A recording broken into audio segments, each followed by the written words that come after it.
everyone. Welcome to the Red Room. Today we have exciting news. Do I sound excited? No. Yeah. Okay, so let's start by saying that we have been missing for some time. That's not the Probably exciting part. no one noticed it, probably, but we have been missing. The only videos we have uploaded are us playing, and no one cares about that. And but now we have something to say. We haven't been interested in discussing the latest stuff, drama, whatever. I'm a bit bored by all that, and. But quite frankly, sales have plummeted, and I had to concentrate in either doing writing and editing or doing videos. So might as well continue uh, writing stuff than doing videos, which is something that I don't like to do. But this is what we already said that we're not YouTubers or we don't plan to be YouTubers. Yeah. We just do videos. It's I feel like it. yeah. So and when there's something to talk about, and today there's something to talk about, which is So that is the exciting part. yes. Drum roll. Exciting part. Savage Swords is our new game. Extremely exciting. Sword The and best game sorcery. ever. No, The best. the second best game ever. The first game, the best game ever is I don't know the name, but that thing by Condor DM. That one is. Well, I have a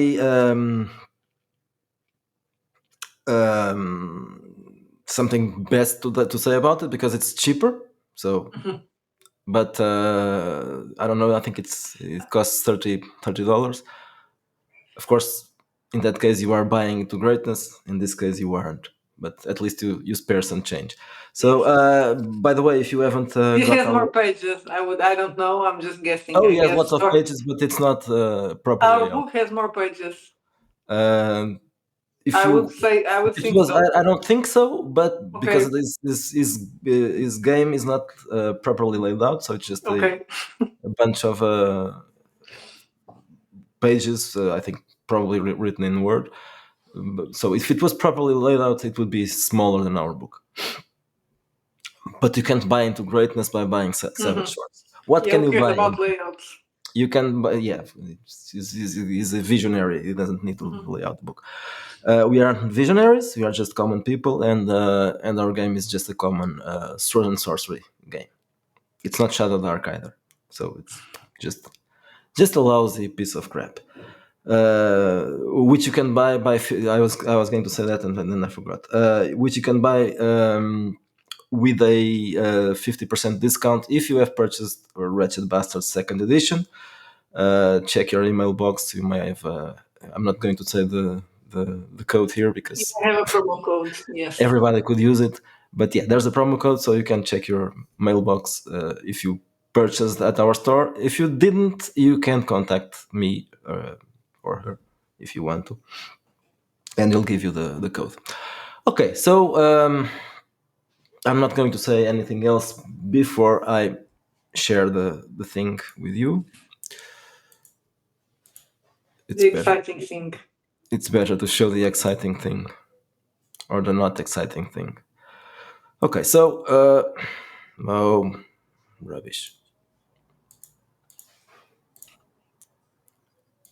Is it on now? Yes, it is. Okay, so let's start by the cover. As you can see by the cover, this is obviously inspired by Conan. That's why it's called Savage Swords. It's a reference to Savage Sword of Conan. This very interesting cover is by an artist that we haven't yet, until this time, commissioned any art. It's named Derek Stevens. I also use I don't know if he's an artist or a designer, but this guy here, or Joe. I don't know. I'm not going to pronounce this name. Lodarchik or something. He did the logo, which is cool. Better than my logos. I don't do logos. There's an alternative logo by Roger C. Jones because this one wouldn't fit the character sheet. The other one is horizontal. This one is vertical. There's also a an intro with comic book pages. As usual, Chris Villarosa did those. I'm going to show that next. We use the world map, which is great. The Tanaka's world map for Wretched Bastards second edition. And why did we do that? Because the places are more or less the same. Not exactly. I had to change the names, but the concept, which was never developed in Wretched Bastard second edition, because it didn't quite fit in that. I tried to make it fit, but it didn't quite fit. It was more. It was a concept that should be used in a sword and sorcery game Yes, more than a fantasy game. Okay, now it's found its its better place, place, its rightful place. rightful place, which is Savage Swords.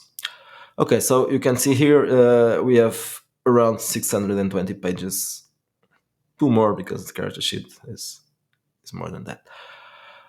Okay, so the introduction starts with this comic, short comic, takes place in Rodinia, which is in Africa. In this case, it's called Corfu. It's gory. I like the tones of red, Yeah, the red bits are cool. the black. They work here. So then we have an introduction where we explain that this is more or less a Conan ripoff, kind of a Conan ripoff, and that's basically the thing. It's like well, this is a red game, so if you don't know what I'm talking about, it's not Wretched, but it's similar. OSR compatible. Yeah, Doesn't so have Wretched, levels, right? when we Wretched is definitely OSR. Red, I'm not entirely sure, so I'll just call it OSR compatible. I think there's probably different opinions about that. There are no levels, so that's the thing. Is it OSR still without levels? I'm not going to go into that argument. I don't care. It's compatible at least, because if you want to add levels to this, you can just add them, or not use the rules and just use some of the rules and not all. The rest of it is very similar to Wretched. I'm just saying that because perhaps there are some people that are not really interested in our other games that might show up because they know Wretched Bastards and All that thing. So the difference is, of course, being a sword and sorcery game, there is no fantasy other races. races. Yeah, Yes, no only fantasy races at humans. all. All Uh, that things from the beyond and yep. the factions from Ratchet that are not here. Mhm. So yeah, it's not part of the Wretched I would verse. say that it's a bit more serious, not exactly, but different. Yeah, So yes, Ratchet is yeah. supposed to be It's silly. serious. It's just as serious as a Conan Yes, adventure. exactly. Same thing. Um, While Ratchet was the barbarians. This one is Conan. okay, so um, let's go into character creation. I'm not going to cover everything, just the bits that are a little bit different than. So you have 6 core attributes like in other OSR games. The names are strength, wits, intelligence, agility, toughness, and charisma. Toughness and wits have changed the names. And agility as well. So usually it's strength, wisdom, intelligence, dexterity, and constitution. These names, I prefer these ones. Just basically, that's the explanation for that. This game is very skill based, so you buy skills, and that's very important for the characters. And in this case, because there are no levels, it's more important. You still get XP, experience points, and then you'll use those experience points to buy skill points and other things, namely perks and drawbacks. Well, buy perks and buy off drawbacks. In this game, you can have one free perk. Every character has one free perk, which are chosen from a list for each archetype. There are archetypes instead of classes, but that's basically the same thing. Each archetype has a series of possible perks that you can choose, 6, and then you pick one, which is free. If you want to have more perks, you'll have to add one drawback. This is something that I like in these games, the origin and the life path, they give you a bit of a backstory This is without not having. romance. Yes, and in this case, there are much more origins and life paths than usual because it depends on the character's place of origin. But we have a general one, right? And Yes, so then we have there's one for different places. so just a quick explanation. The origin table. In the origin table, you have to roll twice.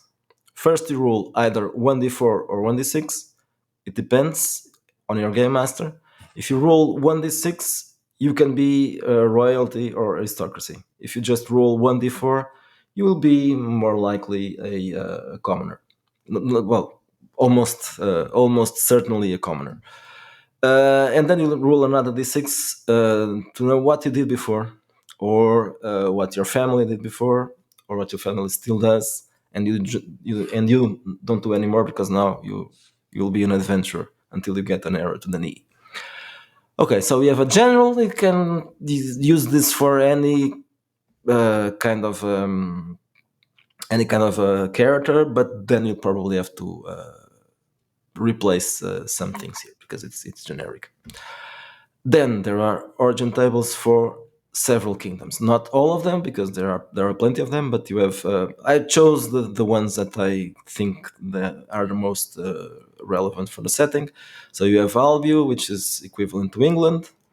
You have Archemenia, which is Phoenicia. Avalidad, which is Morocco, and other places there. I'm not going to say everything. Okay, so there's Beatic. Beatrica is Spain Beatic is one of the big ones. It's Spain, okay, I know, but and this is, Portugal. Yes. yeah, Spain and Portugal. Bavaria is Germany. Black Isles, it's the Caribbean, and maybe some other places just in the middle of the Atlantic. This isn't exactly Earth, so you can say Mhm. that. Kind of Caribbean, but it could be the Azores as well. As long as it's an island and it's in the ocean, and well, the Atlantic Ocean, Islands normally are, but I not know the what you mean. Pacific Ocean. Not England. No, not England, except that one. Brabant is Belgium and Holland. The baby. Yeah, Le Pays-Bas. The baby. Hellas is Greece, and now there's something that we should tell about this. Mhm. The references to those kingdoms or countries um, aren't chronological. So some places will be in the early medieval period, some places will be in the late medieval period, some ones will be some countries like Hellas is looks a little bit like ancient Greece, but this is just the visual thing. So technologically, they are more likely closer uh, to late medieval period, all of them.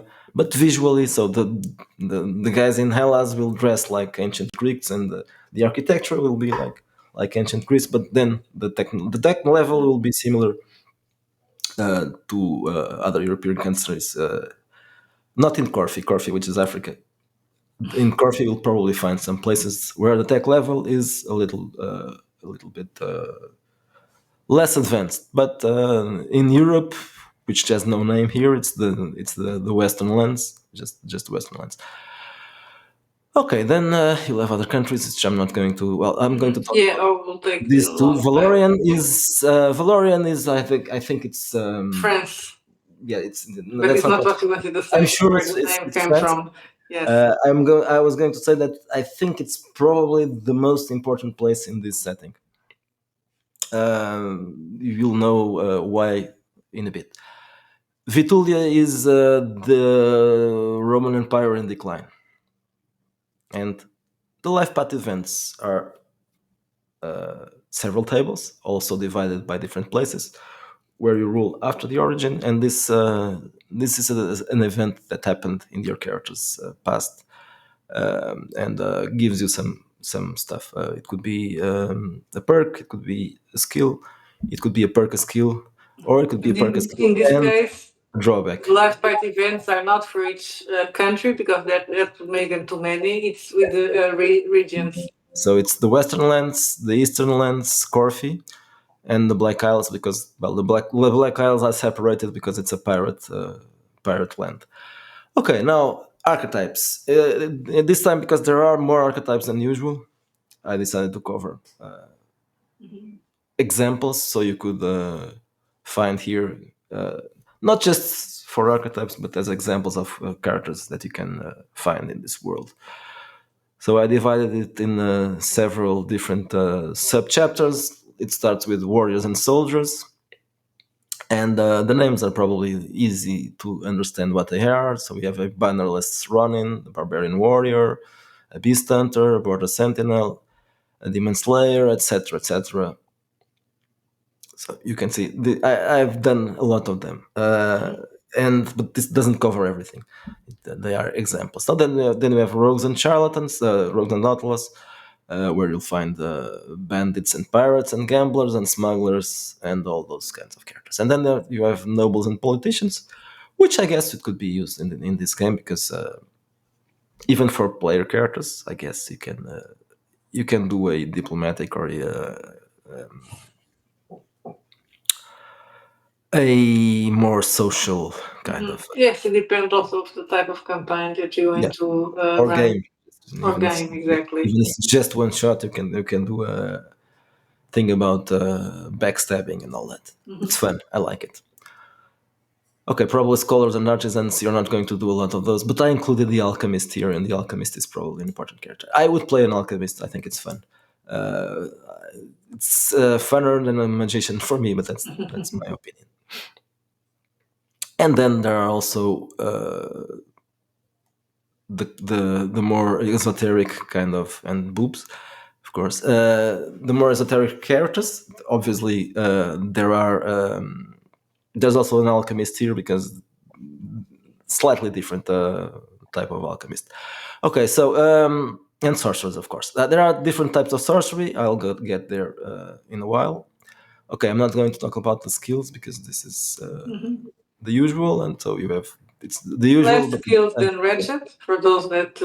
yes, and probably less than other red games.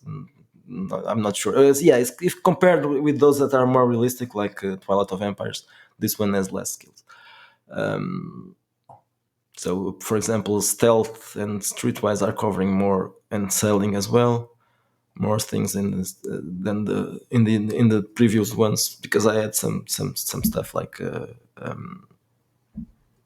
well, I can't remember the names, but trade and other kind of things.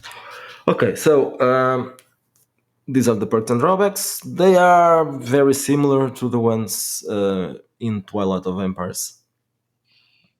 That makes sense Close. because the time periods, well, It's the not the time period same. of Twilight of the Empires can kind of fit in there. Yes, it's a bit centuries later, but it's still in terms of Yes, I perks would and say drawbacks. Twilight is a sword. It's not. That's not the word, right? How you You have call it? stuff like branded as a criminal and branded heretic. I'm not sure if the names are exactly the same, but these drawbacks are Swords and cape, right? That is the more or less the expression. So this is sorry. swords and sorcery. They have Twilight of Empires. It goes into cape and swords. How do you call those type of games or Uh, movies? Swashbuckling, I think. I don't know. Yes. No, it's So not swashbuckling. It's cape and sword, but I don't think that's expression is. probably that's not the correct expression, but I'm saying that No. both have swords in Yeah. common. Well, it's Captain Alchemist. So yes. I can't remember now. I'm not going to check it. Okay, so Path of Honor and Infamy, which is also available in Twilight of Empires. This is the equivalent to alignment, and it's also we can say that it's similar to Ratchet because you have an alignment that isn't quite an alignment. The difference is in Ratchet you choose one vice or one virtue if you are a pure of heart character, or one of which if you are a common person. In this case, you have a path which starts at zero unless you don't want to start at zero for some reason and the game master allows it, and then depending on the actions. that you make, you'll gain honor points, and then you'll go up the positive path, which is the path of honor, or you go towards the negative path, which is the one of infamy. So you have things like slaughtering the defenseless will give you -3 points, betraying an oath -2 points, cheating in a contest or ritual -1 point. And then to earn honor points, which are the positive ones, you defending the weak, you'll gain +2 points. Fighting a duel fairly, you gain 1 point, and so on. These are just examples, of course. There are several milestones on the paths. This is just a way of explaining what it means. So if you are -30, you are utterly infamous. If you are +30, you are a paragon of honor. Obviously, both extremes would be rare if you are playing the game. There's an optional rule here called reputation. Reputation is optional, but it might be important if you want to play characters that are rulers or something like that, or at least leaders of a group of other characters. So if you want to have a domain or an army or something like that, reputation starts to be not optional anymore. So this is just if you want to begin simple characters that have no wish to become larger than life characters, well, then you can use reputation or not. The reputation has a scale as well, and it works like the other one. Depending on your actions, you will go up or down. And then I mean this one accompanies the other one, so you don't have to measure the two scales. You have one scale, but then depending on where you are, on the positive or the honor reputation or the infamy reputation, it will reflect in in different reputations. I think I repeated reputation too many times. So you are accompanied. So the path of honor and infamy reflects itself on your reputation scale, and then this will have reflections. So, for example, if you are an infamous character, you will have wanted levels. If you are a honorable character, you'll have glory levels, which is not the same as glory holes, but yeah. And then there's a list of possible reactions. So from common people, depending on your reputation, from -30 to +30, rulers and nobles and warriors and etc. etc. etc. So I think this covers a lot of examples and possibilities. Then there's another path, which is an alternative path. You're not going to have both. This one is for pious characters like priests or priestesses, or maybe even some characters that are seers or oracles, probably, or cultists. In this case, so for example, if you are a priest of a good god or just one god, like there are several religions in this setting that are monotheistic, you would follow, assumingly, the path of virtue. If you are a cultist, you would choose the path of sin, and that's what this is. This is not so lengthy as the other one because it reflects in less stuff.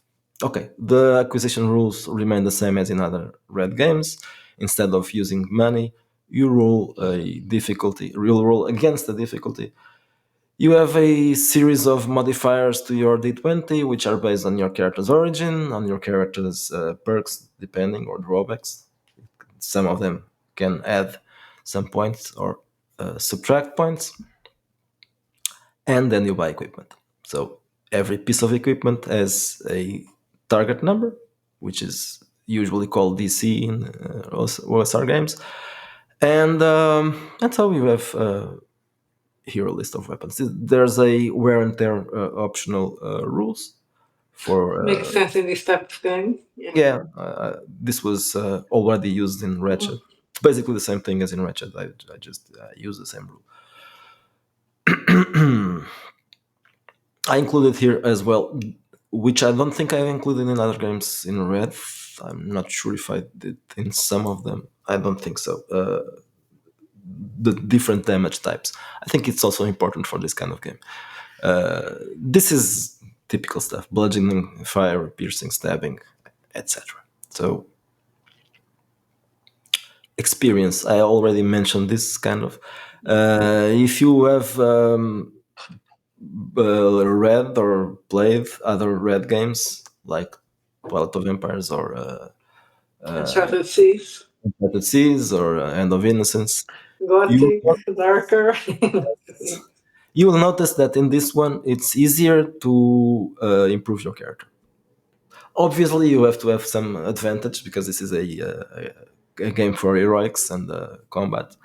So you are going to find that this is much easier to upgrade the character. So you gain experience points by what you do in game, and then you can use those points to buy stuff like skills. You can also Mhm. improve attributes. That's much harder, and you can also buy perks Or buy or off drawbacks. buy afterwards. Then we go I into love combat. this soulless image. Yes, it's very soulless, horrible AI. Okay, so combat is similar to our previous games, except that when we get to this place here, the weapon techniques and the advanced combat styles. Like in Twilight of Empires, because it's a game where sword fights will be common, I introduced in that one the basic and the advanced weapon techniques. They aren't exactly the same because the other ones are based in real life, real historical techniques, Spanish and French and whatever. These ones are a little bit more generic, and then there are advanced combat styles, and these ones are.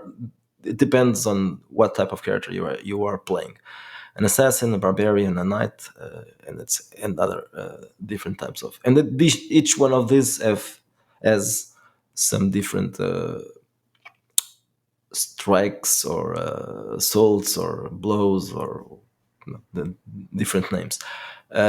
These are advantages to certain kinds of actions that I should certain have characters. read that, and maybe my barbarian wouldn't Yes, have died. well, I didn't have the layout at the time, and I know. That reading actually, the when I word was out. reviewing the layout, that's what that I was thinking. Probably, I wouldn't have died if I had used some of those rules. Oh yeah, probably. Dueling rules is just a way of making duels faster and simpler, and not to play them as a straight combat. This is optional or just for specific the kind of duel where you are actually doing a duel, not just a combat between two people. Okay, critical hits is the same thing as usual. Damage and dealing is mostly the same as in other games. There's amputation as well because it's a cruel world. The diseases are different, of course, and this is a little bit more Mhm. detailed because they are fictional diseases, but they are based on most of them are based on. So you have, for example, Bane of Lust, which covers SDTs. Mhm. This time there are no rules for specific rules for SDTs because it's not Ratchet, but the Bane of Lust is still here. And there are some other things like Black Spasm and God Killer and Pox of the Damned and blah blah blah blah blah blah. And then there's drugs, poisons, and venoms. These are also mostly fictional, but some of them are real poisons.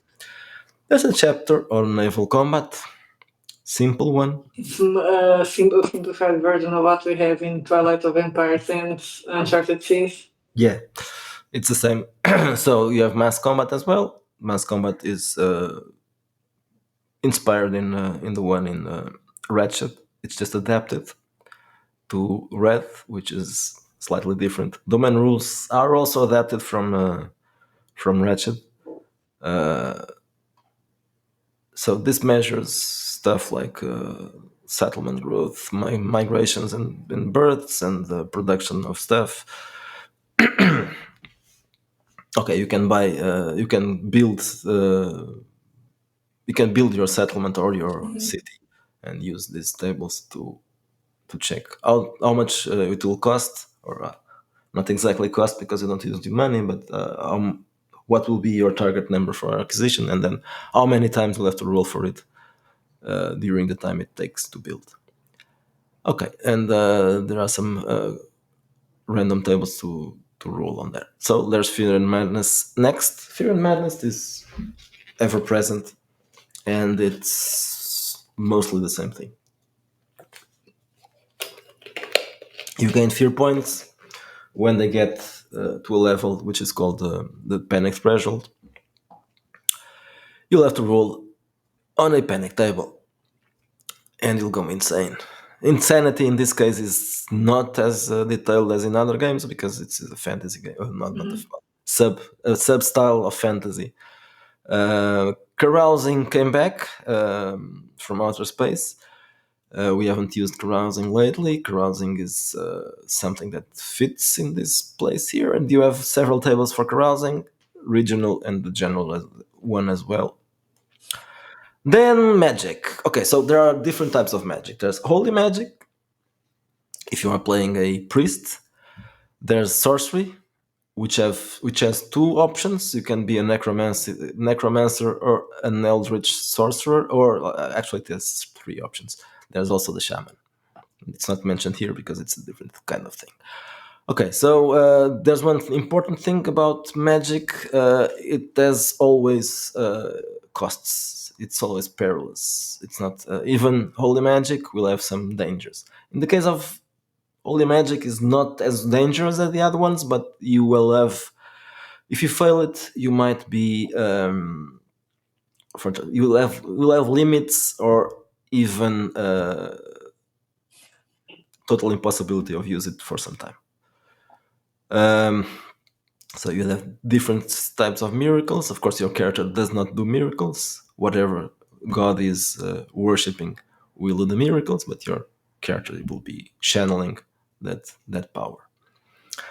There are several variations for holy magic. The main so this chapter here, the main chapter is mostly applied to the Lumière Éternelle. The Lumière Éternelle, or Eternal Light, is based on Christianity. And then there's another monotheistic faith, which is called Alawin Alaquin, the one true God, which is, as you can imagine, inspired by that other monotheistic religion. And then you have some stuff based in polytheistic religions like the ones in Africa and the ones in Greece and Rome, which are not called that in this game, but well. Necromancy is particularly dangerous because you are channeling the powers of darkness. So you can have, if you fail, you can be the victim of a curse. If you have a critical failure, besides having these are cumulative things. If you have a minor failure, you just roll on this curse table. If you have a major failure or a critical failure, you'll roll on this one and then you'll roll on this one. So your disadvantages will be pretty bad. And even though this is ritual magic, you can rush it up to one round. One round is the limit. But you'll have penalties applied to the character. So if you are willing to risk, you can just rush the ritual. You can even improvise components or not use components at all. Just say the words for the ritual, or even not all the words, just a few of the words, and then pray for luck, or else you'll probably end up injured or worse. And then there's Eldritch Sorcery. It's completely safe. Yeah, this one is So the problem with there's an advantage. Eldritch sorcery is more powerful than necromancy and more versatile. But then there's a disadvantage. In this case, even if you don't fail, there is a cost. If you fail, you will have a larger cost. So the costs are all as before. They are cumulative. If you fail, you have a cost, a price to pay. If you fail critically, you'll have double price to pay. But even if you don't fail, you have a price to pay. It depends on the power of the spell or the ritual. In this case, it's not, it's an invocation. It's not quite a ritual. It's an invocation because you are invoking the powers of the eldritch beings. So it's not immediate, but it's faster than a ritual. But it's still you still have to invoke the entity. But you always have to pay a price, and the price sometimes is extremely bad. Shamanic magic is kind of similar to necromancy in terms of how it works. And that's it. But just the style of magic is different, of course. But it's also ritual. You can craft magical items, and this is the way if you want to have immediate magic, instantaneous magic. Magical items will solve that issue because you can. If you have a wand or a ring or an amulet or a sword, so you can buy it or you can find it or you can trade it, and they will be charged with spells, rituals, whatever you call it, and they'll have that power. And you can also roll. This is for the game master, of course. Roll items in a random way. Oh, I forgot to say something. Every magical item has a curse. Of course. It might be a small thing, just like for example, this one corrupting, gain 1 fear point per use. It's not especially bad, but it might if you use it a lot. Okay, alchemy is a way of doing magic without doing magic. So you can do potions and all that kind of stuff. And so there are several examples here, but you can also roll randomly. And there are some stuff that you can do even. These are the most extreme things. But if you just want to do I don't know, something to cure light wounds or something like that, you don't really have to worry too much about that because you are an alchemist after all. Divination is another thing that has rules here. Divinators or seers are not magicians. They are a different kind of thing, different kind of character or archetype. And it's less powerful, but also less costly, of course. Okay, then we have a bunch of random generators. Some of these were inspired by what we had already done for Wretched's Bastard Second Edition. So you have city generators with several tables for different places in the world of Savage Swords.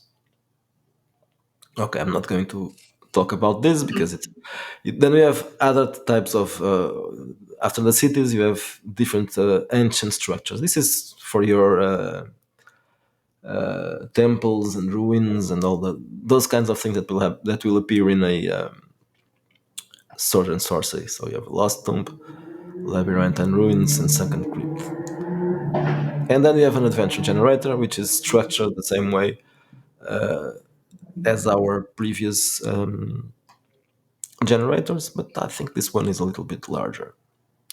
There's an NPC generator as well for random characters with names, which might be useful if you want to come up with an NPC on the spot.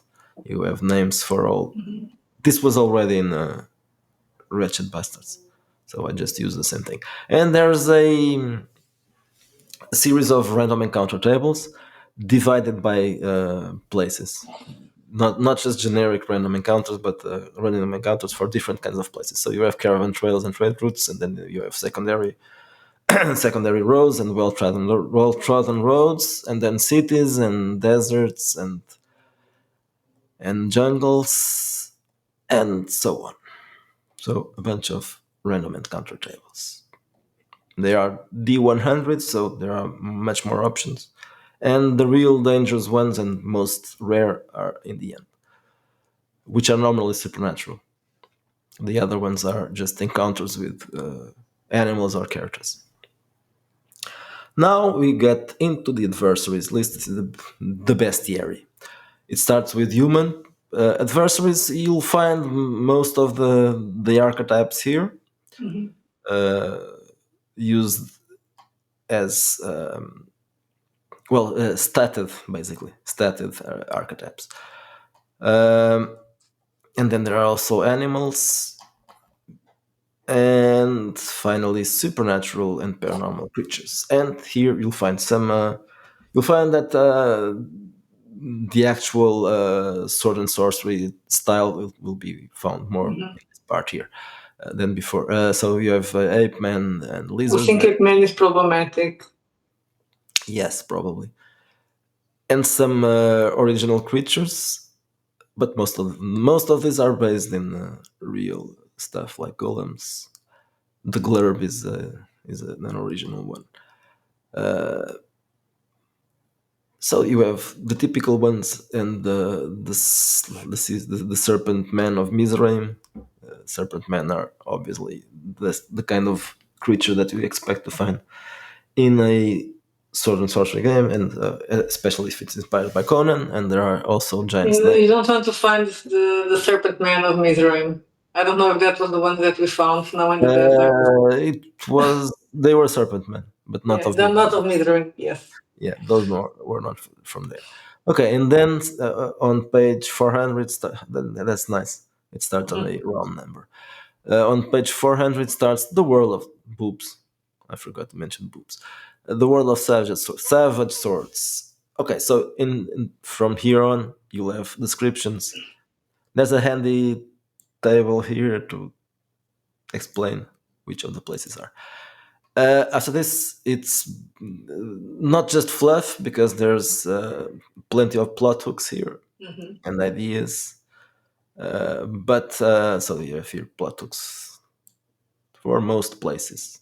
I I won't think say there's at all. least one plot hook Yeah, I think, for each location. I think it should be, but but I that's could not have missed them. the rest of it is very similar to what we found in the setting part of Wretched Bastard Second Edition, except that this is expanded, and some of the places are not the same at all. For example, Valorian doesn't exist in the other one, and it's very different.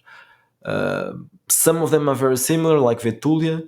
Mhm. Some of them are similar but more expanded, like Baetica.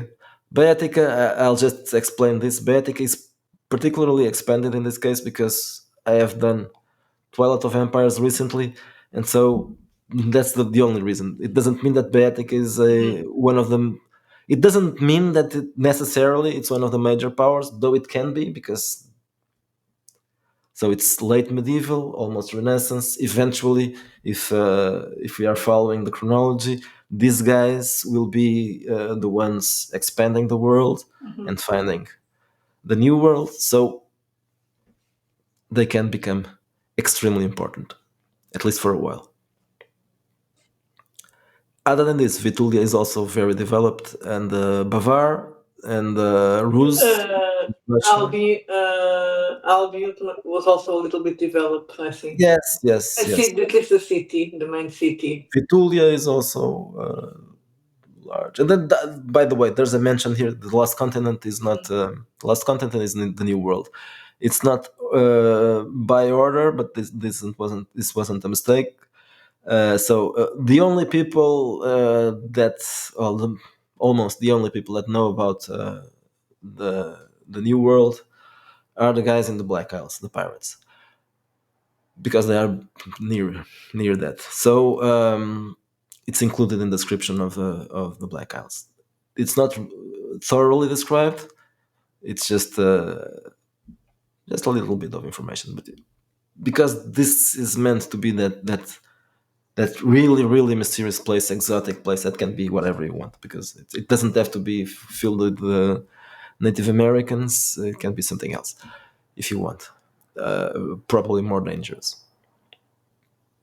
You have information here about society, about architecture, about noble titles and military ranks. You have always one ruler described, and some more information. It depends on the. In certain cases, there's more information about the military. In other cases, there's more information about trade and commerce.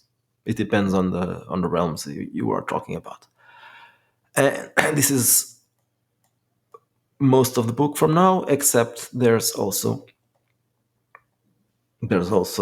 I'm going to there's also a chapter called History of Suffering. In this chapter, I think is important. I also included it wasn't called this, I think it had another name, but there was a chapter about problematic subjects in Wretched Bastards. So this is where you talk about stuff like torture and slavery and the role of women and debauchery. Of course, debauchery is an important thing. Even here, debauchery is important. It's not as important as in Wretched, but there will be in the and then not quite problematic, but also major issues like disease and drugs. There's information about drugs in the damage chapter, but this information here is not rules wise. It's about how it works. And okay, so there's slavery here and torture and sexual inequality and warfare, and then we have March of the Damned, which is an introductory scenario that we started playing. We haven't finished it yet. Well, the part covered in here we have finished. The part that comes later isn't yet. So this is start with the characters as slaves, and then they may escape or not. You have several characters that you It's a can. good way to introduce the And partner here, to each other. They became slaves together. and here's the character sheet, and it ends here, and I think it's a lot. Well, so it's for now available in PDF only. It's available also in Lulu in PDF, of course, our store in Lulu. And as soon as possible during next month, it should be available I haven't in print on demand. I haven't sent I haven't sent for the proof copy. I'll No, probably, because we already know that someone may detect some yeah, or me, huge because typos or you, so I'm we going will to give just it a give look it as well. as But I usual need to some more I need a time. few days to look at it without devices of having done the layout, and look at it again, and maybe I'll find something. Probably not mistakes, but layout stuff, formatting stuff. Do you want to talk about briefly of what's next? Yeah, why not? Right now I'm expanding darker, working with well, I can explain a little bit more about that. So when we released darker, I can't say the exact time it was, but it was not long ago, not too long ago. But right after that, on our Discord channel, one of the users, which is Mark Brooks, also known as the OSR Dwarf on Twitter. He started showing up there. I don't know if it was there in the Discord already or not, but he started being more active and very, very active actually. And he wrote a bunch of he called it darker corners. Darker corners are, some of them are short stories almost. Well, not exactly short stories. There's no Their sometimes there's story no story. seeds. Yeah, they are story seeds. Basically, that's what they are. They are story seeds or plot hooks. Some of them are written in a fictional way, but they are story seeds. Okay, so they're pretty good, and then they are. I think they should be useful for game masters wanting to run darker. I'm also going to introduce a comic book intro as we did in this one. Again, it's Christian who is doing the comic book pages. And I'm going to take a look at the rules and check if there's some corrections need to be made, because darker was made before red, so I used darker as the basis to the red rules, red mechanics, and some things have changed since then. So I'm going to just, but these are small things. I'm not going to change the rules. Just maybe there's some details that I skipped at the time, stuff like that. If the game isn't if if adding the darker corners doesn't make it enormous, maybe I will include in divination here as well. But that's a possibility I'm not sure about. If it surpasses It's too 600 big. pages, yeah, I'm not going to. Well, let's see. And after that, So, I'm going to plan that micro red, which has no name yet, but that's something for the future, not now. Okay. Anything that you want to say? no, on my side, already started working in an adventure for Darker. We are going to start playing it soon, and after that, eventually it will be published because it's not completed. But I've seen that, for example, for Darker, when we played it the first time, it kind of changed the way how I written it. So I'm going to do this. And moving forward, I think that's what I'm going to do, because that also gives me an excuse to be a game master instead of you. Yes, that's good because I'm tired. Mhm. I'm not tired of being a game master exactly, but by spending the whole week dealing with role playing games in You one don't way or really another, want to. Oh, now what am I going to run? that's the only thing about this that I find negative, I guess. Hmm. Because you like being a game master more than Yeah, being a I player. like But now doing. it's like, I I don't feel a know. bit tired of doing game mastery stuff because preparing this is also game mastery stuff, right? It's Yes, writing the rules and all that. Okay, so that's all. to after not doing videos for a couple of weeks, now this is going to be A 1 hour. long video. Yes. So yeah, we're bothering you. Oh, and if you want to take a better look at Savage Swords, Abraham, what is the name official, talking about games, is doing a review on Yeah. his channel. So, his review will take some time, but you can watch it chapter by chapter. Also, if you want to check out our game sessions, I'm not sure if I would recommend it. Not to understand the rules or nothing like that, because No, but just to get a feeling of the game, you can try if you want. If you like to watch actual plays, that's something I don't recommend because I don't like watching actual plays. But I am not you, so you might I like. sometimes laugh when I have to watch Yeah, our well, but actual plays. yeah, that's different. You are watching yourself in the Yes. game, and I also the reason I record them is because sometimes I need to watch them to as a game master, especially to remember what happened sometimes. But well, anyway, they are available. So if you want to check them out, go ahead and buy Savage Swords. Really, I think you won't